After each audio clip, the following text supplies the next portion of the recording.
Have you ever been lost while driving and wished that you had a map or a GPS to guide you to your destination? No one likes to feel lost, but sometimes we can make our readers feel lost in our writing because we have not given them adequate directions. A methodology statement is an important tool that you should use to guide your reader.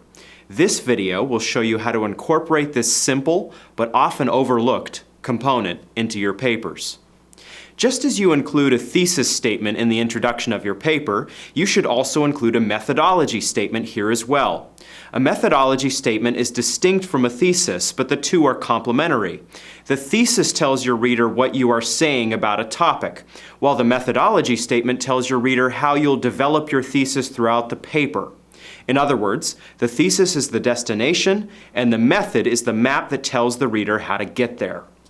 More specifically, a methodology statement answers questions the reader will have, like what sources did the author review, how did the author gather information, and how did the author analyze the information.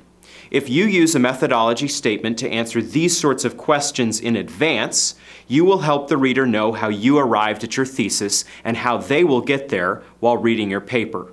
Now, let's talk about how to write your methodology statement. A methodology statement does not need to be long. Usually 1 to 3 sentences are sufficient to tell your reader the method that you'll follow throughout your paper. Also, it's usually most helpful to include your methodology statement near the end of your introduction, immediately before or just after your thesis statement, but before the main body of your paper.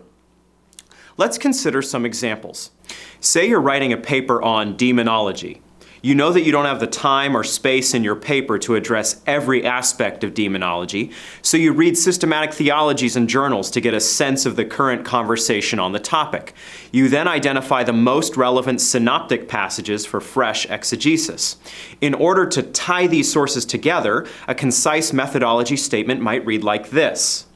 To support this thesis, this paper will analyze relevant synoptic passages and incorporate scholarly opinions from current theological literature. For another example, let's say you're writing a paper on the controversy over semi-Pelagianism. Since you are limited in the scope of your paper, you decide to concentrate on Augustine's debate with Cassian over the doctrine of original sin. You first consult primary sources in order to understand Augustine's and Cassian's respective views. Additionally, you examine relevant biblical texts to determine which man's views seem to coincide with Scripture. You might also consult various systematic theology and church history texts to glean some additional insight. After constructing your thesis, you might craft a methodology statement like this.